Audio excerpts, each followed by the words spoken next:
Everyone, good morning, नमस्ते। कैसे हैं आप लोग? आई होप सभी अच्छे होंगे और आप सभी का स्वागत है फिर से मेरी एक न्यू ब्लॉग में। अभी हो रहा है मॉर्निंग वाला टाइम, मतलब आज तो मॉर्निंग का टाइम है नहीं। आज पूरा 10 बज रहा है। बहुत ज़्यादा आज लेट हो गया था घर के काम में और बहुत लेट से मेरी दिन की शुरुआत हुई है। दिन की शुरुआत बहुत पहले हो चुकी थी, लेकिन किचन से जो शुरुआत हो रही है ना, वो मेरी बहुत लेट से आज हो रही है। और यहाँ पे ना मैं एक साइड सूजी भून रही हूँ और दूसरे साइड ना मैं भुंजिया भी आलू की छौंक दी हूँ। तो पता है, मतलब कल तो हमारे घर दूध वाले भैया दूध पहुँचाए ही नहीं और नाइट वाला दूध नाइट में ही ख़त्म हो गया। 2 टाइम की दूध आती है और आराध्या को बहुत ज़ोर से भूख लग रही थी। समझ नहीं आ रहा था उसे क्या खिलाऊं क्या ना खिलाऊं, और उसका टाइम भी हो रहा था आंगनवाड़ी जाने का। तो मैं फटाफट से ना हलवा ही बना रही हूँ उसके लिए। हलवा वो थोड़ा बहुत पसंद करती है। इंतज़ार करते रह गई, लेकिन जो दूध वाले भैया हैं वो आए ही नहीं, पता नहीं कोई वजह से नहीं आए होंगे। तो मैं फटाफट से इधर भुंजिया छौंक दी हूँ, तब तक इधर भुंजिया हो रही है और दूसरे साइड में सूजी भून रही हूँ। और थोड़ा आटा भी मैं लगा लेती हूँ, आटा की मैं बनाऊँगी पराठा। तो अभी ना, मतलब एक दिन आज, जैसे आज पराठा बनी, कल रोटी, तो फिर परसों पराठा। मतलब इतना पराठा बन रहा है ना कि क्या बताऊँ। मुझे रोटी, जैसे हम ना क्या करते हैं ना, अगर महीने भर भी रोटी खाएंगे ना तो रोटी खाने से मन ना नहीं भरता है। लेकिन अगर ये पूड़ी पराठा, मतलब तेल वाली सामान ना खाने से, एक दिन में ही खाने से मन अजीब सा फील होने लगता है। मुझे तो ऐसा फील होता है। मैं उतना तेल वाला चीज़ बिल्कुल पसंद नहीं करती हूँ। फिर भी अभी फटाफट से चलते हैं। पराठा मेरी सासू माँ को बहुत पसंद आता है, इसीलिए। और अभी मैं पराठा बनाऊँगी फटाफट से। इधर मेरी भुंजिया लाल हो चुका है, हलवा भी बन चुका था। पहले हलवा बना करके सबसे पहले आराध्या को फटाफट ठंडा करके खिला दी और वो निकल गई अपने पढ़ाई करने के लिए, मतलब आंगनबाड़ी के लिए निकल गया। उसके पापा पहुंचाने के लिए गए और तब तक ना मैं इधर पराठा सेक लेती हूँ। आज क्यों इतना लेट हुआ, आप लोग सोच रहे होंगे ना। तो काफ़ी ज़्यादा सफाई, आप लोगों ने देखा होगा कि अमरूद का पेड़ जो हम लोगों का था वो कटवा दिए हैं। तो वो अमरूद का पेड़ कटवाने में, मतलब हस्बैंड जी फिर ना उसे क्या कर रहे थे, छोटे छोटे कर रहे थे। तो फिर वो छत पर लेके रखना, और कुछ कुछ था ना वहाँ वाला, जो जहाँ पे अमरूद की पेड़ थी ना, उस जगह को साफ़ सुथरा करने में सब लोग भिड़े हुए थे। मैं, मेरे हस्बैंड जी, दोनों लोग भिड़े हुए थे। तो बहुत ज़्यादा था काम। तो फिर उसके बाद फटाफट से नहाई धोई, पूजा पाठ करी और डायरेक्ट आई हूँ किचन में। इसी वजह से लेट हो गया। और फिर घर के भी काम होते हैं तो वो सारा भी था। सुबह सुबह बहुत ज़्यादा काम होता है। आफ्टरनून के टाइम, दोपहर में बिल्कुल भी उतना काम नहीं होता जितना सुबह वाला टाइम में होता है।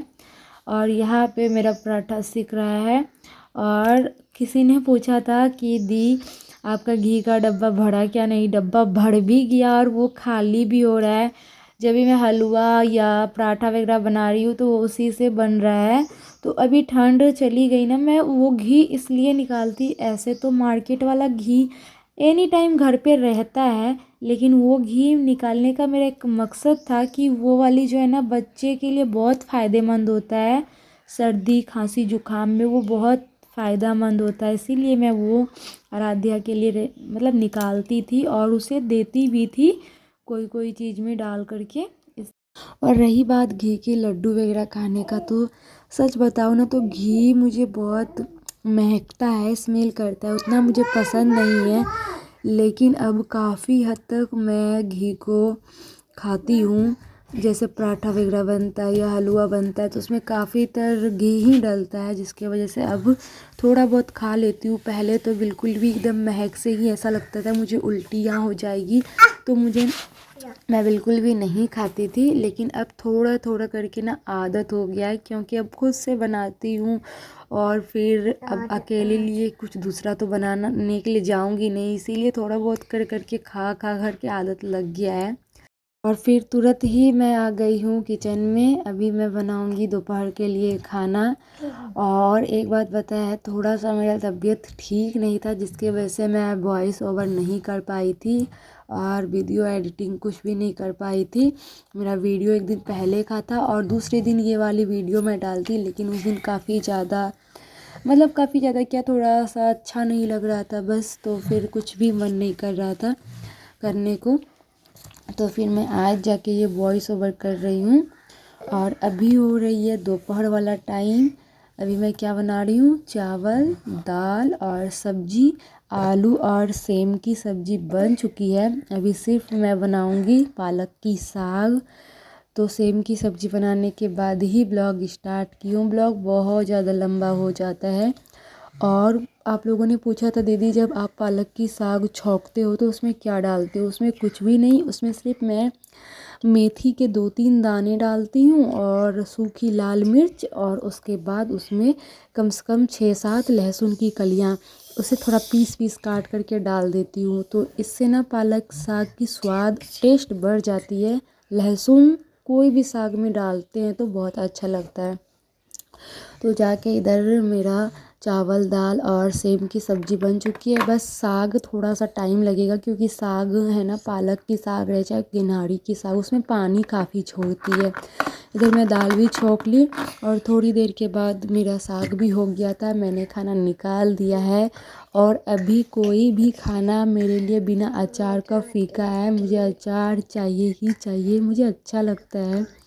मैं बताई ना कि मेरा वाला अचार सारा ख़त्म हो गया है, मतलब सबको बांटते बांटते ही ख़त्म हो गया।